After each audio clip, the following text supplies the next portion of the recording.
श्रीमा श्री अरविंद दि divine path group को समस्त स्वागत नमस्कार। आज आमर 40तम अधिवेशन सेशन रे आमे नुआ एक अध्याय दिव्य जीवन रो the eternal and the individual शाश्वत एवं व्यक्ति ये अध्यायटी आमे आज आरंभ करिबा। लाइफ डिवाइन टी दुईटी part 1 book 1 book 2 book 1 book 2 book 1 ने 28 टी चैप्टर रही, बुक 2 रे भी 28 टी चैप्टर रही, किंतु पार्ट 1 पार्ट 2 एक रही। तो बुक 1 होची omnipresent reality and the universe, इधर 28 टी चैप्टर रही। बुक 2 रो मूल टाइटल है the knowledge and ignorance the spiritual evolution, knowledge और इग्नोरेंस। पार्ट 1 है ignorance infinite consciousness and ignorance, अज्ञानतार कथा। पार्ट 2 है the knowledge and the spiritual evolution. Part 1 है the infinite consciousness and the ignorance, knowledge and spiritual evolution. आमे वर्तमान infinite consciousness and the ignorance part 2 रो book 2 रो part 1 chapter 3, book 2 रो part 1 chapter 3 page 380 eternal and the individual आम आलोचना आरंभ करिबा। सेतिरे प्रथमे मुखमंत्र रूपे केते गुडे श्लोक रही, उपनिषदु रही, गीतारु रही, वेदरु रही, सबुआडे सबु चैप्टर श्री अरविंद 56 टी अध्याय रे सबुथिरे से संबंधी चैप्टर रे आलोचना होतिबा विषय संबंधी केते गुडे श्लोक देइचंती। ताकू मुखमंत्र बोली जदि आमे कहबा, आमे प्रथम थर पे ताकू ओडिया रे दिव्य उन्मीलन पत्रिका रे दिव्य जीवन तत्व अनुसंधान प्रसंग रे आलोचना करछु।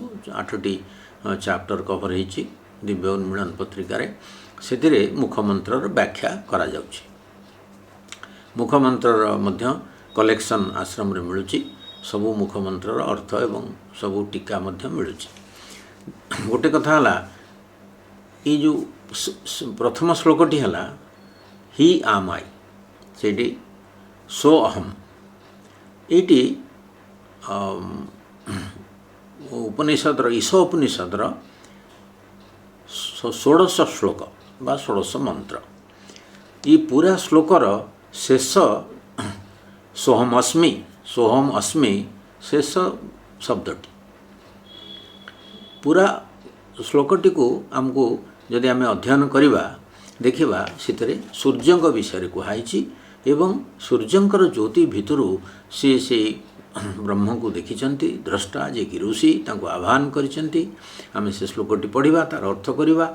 सोहम अस्मि ई को कंटेक्स्ट रही कहीं पूषण बा सूर्य को पूषण बा सूर्य को ये आह्वान कराई एवं सीठू कहीं सोहम अस्मिर ज्ञान आसी किपरि सेटा श्रीअरविंद डिटेल आलोचना करछंती। श्लोकटी आम देखिबा।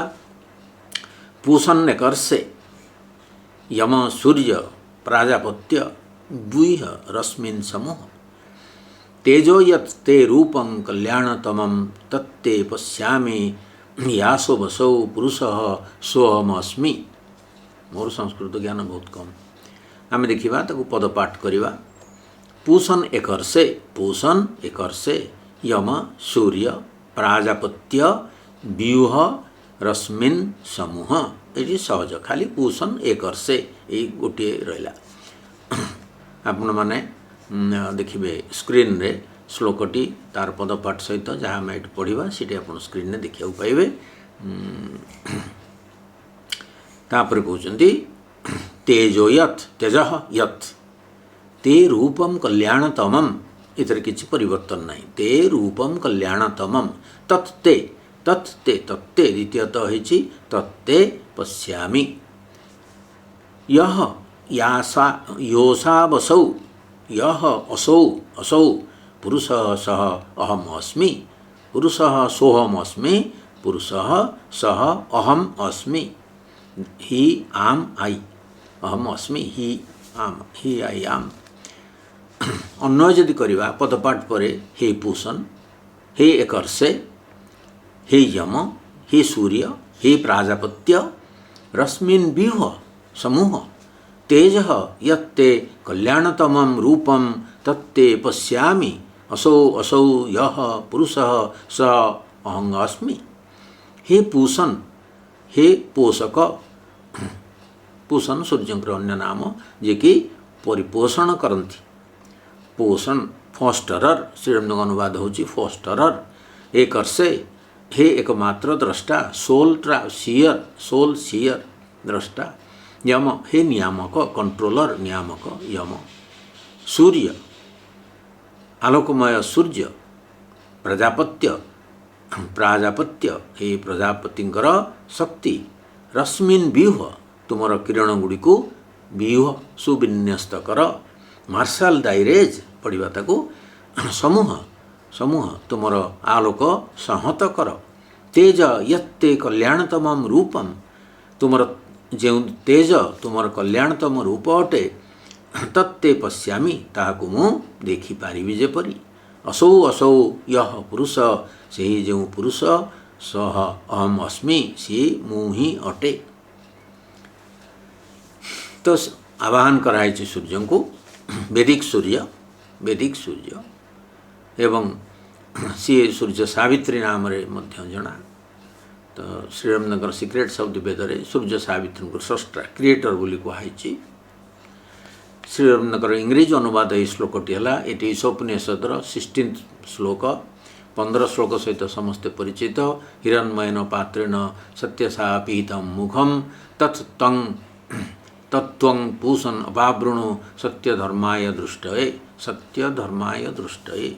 ल ऑफ द ट्रुथ, सत्यर धर्म बा सत्य एवं धर्म को देखिए, सत्य ल ऑफ द ट्रुथ को देखिए। ये आम मैंने ये विषय ये श्लोक सहित परिचित। सीता को सीटी आह्वान कराई जे तत्त्वं पूषन् अपावृणु, ये आम आगु आम दृष्टि आगु ये सत्य धर्म दृष्टिपाई तुम्हें अपावृणु बा खोली दियो। तापर देखा 16 श्लोकर इंग्राजी अनुवाद है। O fosterer, O soul seer, O ordainer, O illuminating sun, O power of the father of creatures, marshal thy rays, draw together thy light, the lustre which is thy most blessed form of all, that in thee I behold, the Purusha there and there he am I। अर्थ है हे पोषक पोषान, हे एकमात्र द्रष्टा, हे संयमन का कर्ता यम, हे प्रकाशमय सूर्य, हे प्राणी मानकर पितृशक्ति प्राजापत्य, तुमर रश्मि गुड़ी को व्यूहबद्ध कर, तुमर आलोक को एकत्रित कर। जो तेज तुमर कल्याणतम रूप, तुम मध्य मु से रूप जेपरी देखिपारे, से जो पुरुष से ही मु। ये है सोहमअस्मि, पुरुष सोहमअस्मि, एति खाली सीटी निहाई ही आम आई सोहम अस्मि श्रीरामनगर मुखमंत्र दिहरे। किंतु ये कंटेक्स्ट को न बुझिले आम केमती सोहम अस्मि खाप खाई से कथाटी देखा। ये कौन है सूर्य को प्रार्थना कराई। पूषण एक अर्से यम सूर्य प्राजापत्य ये पर्यंत संबोधन। बूह्य रश्मिन समूह, ये है असल कथा। तेज तत्ते रूपम कल्याणतमम तत्ते पश्यामि। इठी जो कथाटी रहा बूह्य रश्मिन समूह, आपण मैंने स्क्रीन रे जदि देख पार्थिबे, रश्मिन बूह्य रश्मिन बूह्य गोटे कथा, समूह गोटे कथा। रश्मिन व्यूह होची मार्शल कर, व्यूह होची सजेइबा। जमती कि या श्रृंखला मार्शल होची सैन्य मानक सजेइकी रखा जाए, क्लासीफाए करी श्रृंखलार सहित सजेइकी रखा जाए। तो व्यूह रश्मिन अर्थ तुमर किरण को टिके क्लासीफाए करी मन बुझिला भलिया याकू मार्शल कर, याकू व्यूहबद्ध कर। एवं समूह भर्ब ये ताकू एकत्र कर, ग्यादर अप। एट कहते इंग्रेजी रे कहते ड्रॉ टुगेदर दाई लाइट। तो क्लासीफाई करिबा एवं ड्रॉ टुगेदर मार्शल करिबा। मार्शल दाई ये कहते martial thy rays draw together thy light. ये है मूल कथा सीटी। ମାର୍ଶାଲ ଦ ରେଜ୍ କାହିଁକି ନା ମଣିଷର ମନ ଯେତେବେଳେ ସୂର୍ଯ୍ୟଙ୍କର ତେଜ ବା ସେଇ ସୂର୍ଯ୍ୟ ସାବିତ୍ରୀଙ୍କର ତେଜ ଯେତେବେଳେ ଆମେ ବୁଝିପାରିବାନି ଜାଣିପାରିବାନି, ମନ ଗୋଟେ ଟୋଟାଲ ଜିନିଷକୁ ଏକାବେଳେ ଧରିପାରିବନି, ଏକତ୍ୱକୁ ଏକାବେଳେ ବୁଝିପାରିବନି। ସେଥିପାଇଁ କହୁଛନ୍ତି ମନର ମେଥଡ଼ ଅନୁସାରେ ଋଷି ପ୍ରାର୍ଥନା କରୁଛନ୍ତି ମଣିଷ ଯେପରି ବୁଝିପାରିବ ସେହିପରି ଭାବରେ ପ୍ରତ୍ୟେକ ରଶ୍ମି ହେଉଛି ଜ୍ଞାନର ରଶ୍ମି, ଜ୍ଞାନର ଆଲୋକ। ଏଇଟା ବୁଝିବାକୁ ପଡ଼ିବ। ସେଇ ଜ୍ଞାନକୁ ବା ସେଇ ଜ୍ଞାନର ଆଲୋକକୁ ଯଦି ଶ୍ରେଣୀବଦ୍ଧ କରିକିରି ସଜାଡ଼ିକିରି ରଖାଯାଏ ତାହେଲେ ଧୀରେ ଧୀରେ ଧୀରେ ଧୀରେ ମଣିଷ ସେଇ ଟୋଟାଲିଟି ଆଡ଼କୁ ଗତି କରିବ। ଏବଂ ସମୂହ ଯଦି କରିପାରିବେ, ଆପଣ ଗ୍ୟାଦର ଅପ୍ କରିପାରିବେ, ସେ ହୋଲ୍କୁ ତାକୁ ଆପଣ ସହଜ ରଖିପାରିବେ। ଯେମିତିକି କୁହାହେଇଛି ଏଠି ଡ୍ର ଟୁଗେଦର ଦାଇ ଲାଇଟ୍, ତୁମର ଆଲୋକକୁ ଏକତ୍ରିତ କର। ତ ସେତେବେଳେ କ'ଣ ହେବ, ଏ ଶ୍ରେଣୀବଦ୍ଧ କଲା ପରେ, ଏକତ୍ରିତ କଲା ପରେ ସେଇ ଏକତ୍ୱର ଭାବ ମଣିଷର ଯେଉଁ ପ୍ରତ୍ୟୟ ରହିଛି, ତାର ଯେଉଁ ଧାରଣା ରହିଛି, ତାର ପରସେପସନ୍ ରହିଛି, ତାର କନସେପସନ୍ ରହିଛି, ଧାରଣା କନସିଭ୍ କରି ଯେଉଁ ଜିନିଷ ସବୁ ସେସବୁ ଲୋୟର ୱାର୍ଲଡର ତାର ଫର୍ମ ପ୍ରତୀକ ହିସାବରେ ଦେଖୁଛି, ଗୋଟେ ପ୍ରତୀୟମାନତା ଭିତରେ ସବୁକୁ ଦେଖୁଛି, ସତ୍ୟକୁ ଦେଖିପାରୁନି, ସତ୍ୟର ରୂପକୁ ଦେଖୁଛି, ପ୍ରତୀକକୁ ଦେଖୁଛି। ତେଣୁ ଯେତେବେଳେ ଜ୍ଞାନର କଥା ଆସିବ, ମଣିଷ କେବଳ ସେଇ କ୍ଲାସିଫାଇଡ଼ ହୋଇଥିବା, ଶ୍ରେଣୀବଦ୍ଧ ହୋଇଥିବା ଧୀରେ ଧୀରେ ଧୀରେ ଧୀରେ ସେଇ ଜ୍ଞାନ ଆଡ଼କୁ ଓପନ୍ କରିବ ମଣିଷର ମନ।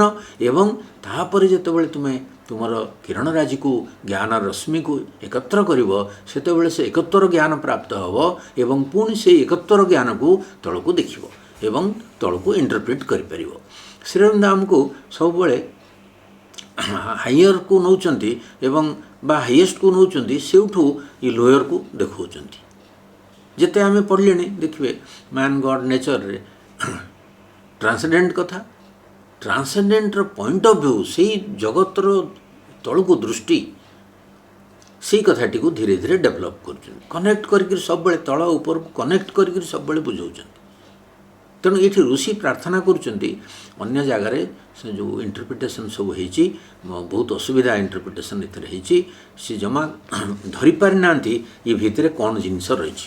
କାହିଁକି ବିହବଦ୍ଧ କର ତୁମର ରଶ୍ମିକୁ ଏବଂ ଏକତ୍ରିତ କର, ଆର ସିମ୍ବଲିକ୍ ରିପ୍ରେଜେଣ୍ଟେସନ୍, ତାର ସ୍ପିରିଚୁଆଲ୍ ମିନିଂ କେହି ଦେଇନାହାନ୍ତି।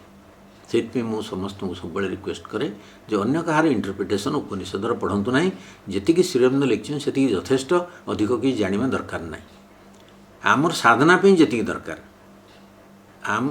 ସମୟ ସମସ୍ତଙ୍କର କମ୍, ଅଳ୍ପ ସମୟ ଭିତରେ ଯେମିତିକି ଆମେ ଆମ ଜୀବନକାଳ ଭିତରେ ଶ୍ରୀଅରବିନ୍ଦଙ୍କର କନସେପ୍ଟ ଗୁଡ଼ିକ ଆମ ଭିତରେ ଯଦି ଡେଭଲପ୍ ହୋଇଯିବ, ଆମର ସ୍ପିରିଚୁଆଲ୍ ପ୍ରୋଗ୍ରେସ୍ ଦ୍ରୁତତର ହେବ।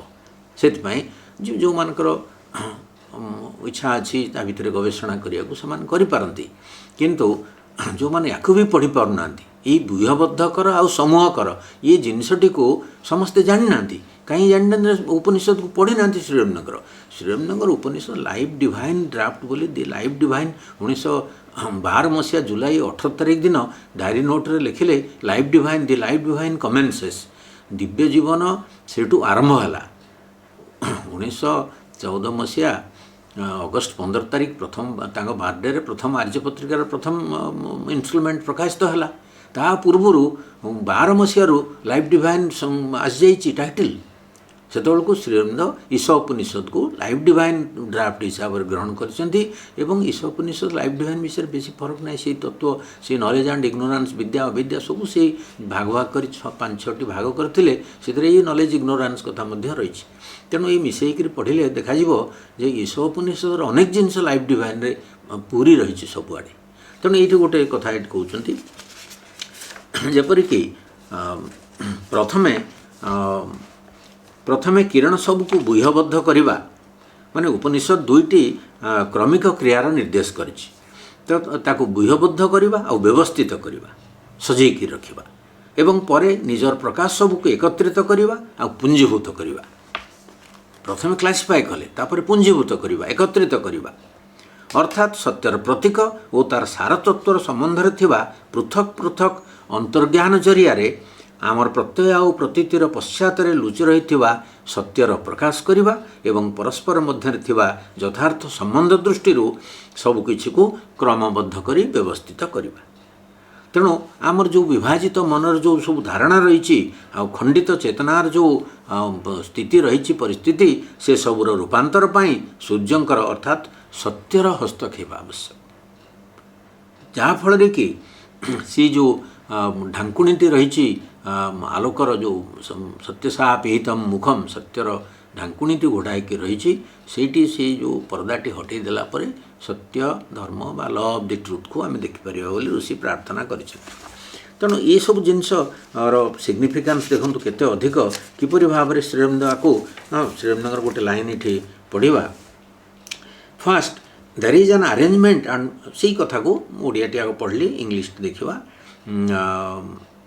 First, there is an arrangement or marshalling of the rays of Surya. That is to say, the truths concealed behind our concepts and percepts are brought out by separate intuitions of the image and essence of the image and arranged in their true relations to each other.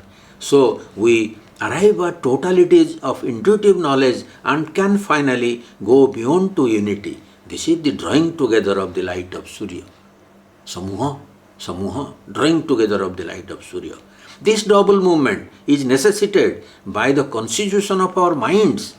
मनर गठन जेपरी होती तार आवश्यक ये double movement minds which cannot, like the original truth consciousness, start at once from the totality.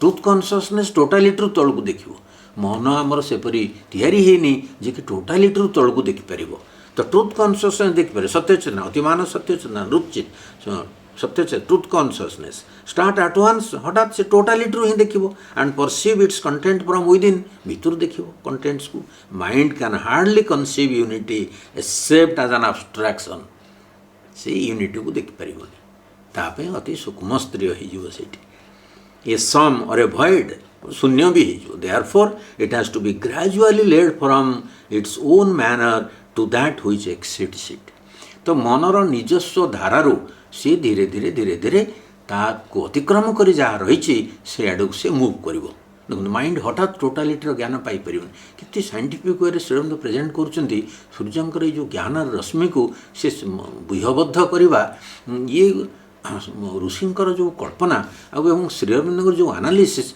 ये अद्भुत कहीं या स्पर्श कर पारना ये दिगरे ये अर्थ को तेणु आमको ये कहीं लाभदायक होते आम सत्य को प्रार्थना करुचु सत्य ल ऑफ द ट्रुथ को जितेबाला क्या सत्यम ऋतम बृहत्तर जो मर्म कथाटी तार मार्मिक तत्वटी को बुझा पड़ो सत्यर एक विधान रही सत्य मैनिफेस्ट करुच्ची ट्रुथ कॉन्शियसनेस ये मैनिफेस्ट करुच्ची एवं मनुष्यर खाली मन स्तर आरंभ हम धीरे धीरे धीरे धीरे मन प्राण शरीर उभय से ट्रुथ कॉन्शियसनेस को ग्रहण कर रूपांतर प्रक्रिया आगे आगेबे तेणु आम से तार सबू जिनस जपरी जो सुपरामेंटाल नॉलेज तार तत्व को मध्य बेले भेद करिया पड़ो ना सुपरफिशियल नॉलेज होकर रही तेणु बंधुगण ए बहुत स्कोप रही आलोचना करने आमर उपनिषद क्रम आलोचना चलती डिटेल ये डिटेल डिस्कसन हम गोटे कथा ये कहवा for this it is necessary that the law and the action of the truth should be manifested in us आम भितरे सत्यर विधान अभिव्यक्त हवा दरकार we must learn to see things as they are see ourselves as we are our present action is one in which self knowledge and will are divided आमर वर्तमान कार्य नॉलेज आ विल डिवाइडेड होकर रही We start with a fundamental falsehood that we have a separate existence from others. ये हूँ fundamental falsehood. Sri Aurobindo यहाँ पर बहुत गुरुत्व दीजिए ये जो लाइन टी आम पढ़ले that we have started from a that we start with a fundamental falsehood that we have a separate existence from others and we try to know the relations of separate beings in their separateness and act on the knowledge so formed for an individual utility.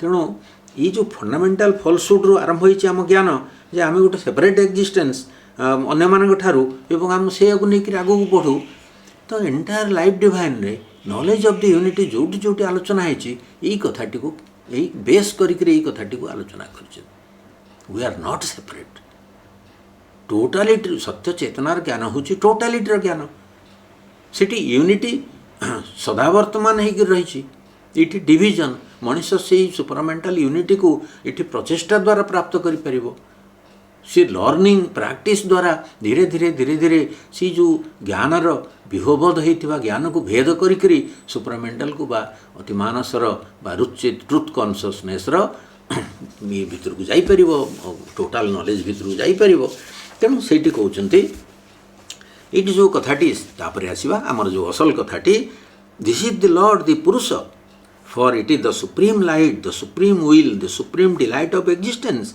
से सूर्यंकर रश्मि सूर्यंकर जो आकारटी ताकू आम केमती गोटे supreme light supreme will supreme delight of existence रूपे seer बा द्रष्टा जी की प्रार्थना कर देखिपुं this is the lord the Purusha the self conscious being से ही होचुंद लॉर्ड से ही होचुंद पुरुष से ही सचेतन पुरुष when we have this vision there is the integral self knowledge पूर्ण ज्ञान से चली आसब the perfect seeing expressed in the great cry of the Upanishad So'ham सेते लगे अरे मु तो से पुरुष the Purusha there and there he am I गोटे आइडेंटिफिकेशन हम इंटीग्रल सेल्फ नॉलेज जिते आसो ये सूर्यंकर तांकर ज्ञान साहाय्य आपन देखिए जे से तो मु जिते कंप्लीट आइडेंटिफिकेशन आसो पुरुष सहित सी जे कंप्लीट जे supreme will supreme delight of existence supreme light सी तो सी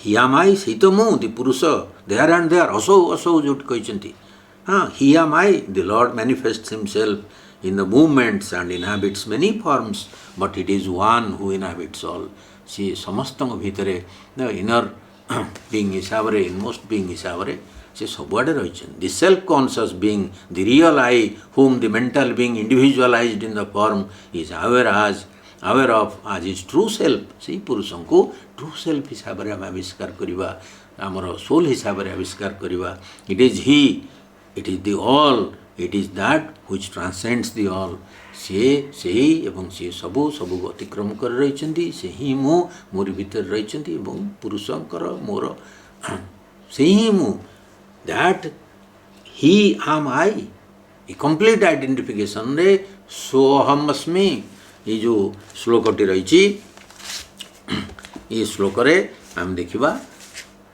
सौ पुरुष सोहमस्मि कंप्लीट आइडेंटिफिकेशन रे पुरुष को मु बोली मु जानुची मो भितर कौन फरक ना सो बंधुगण ये आलोचना टी रखा आज ये श्लोकटी टी है जोड़े 3टी श्लोक रही आम डिटेल जीवार कारण हूँ गोटे फंडामेंटाल नॉलेज आम एति कथा खाली से कहूँ ही आम आई ये ज्ञान ये तो वेदांतर गोटे बड़ रहस्य 3टी बड़ डिक्लारेशन भितर आफर्मेशन भितर he am I is one of the affirmations सोहमस्मि this is a mantra in itself या पाठ करने द्वारा आवृत्ति करने द्वारा सुप्रीम ज्ञान प्राप्त हुए। समस्त नमस्कार धन्यवाद।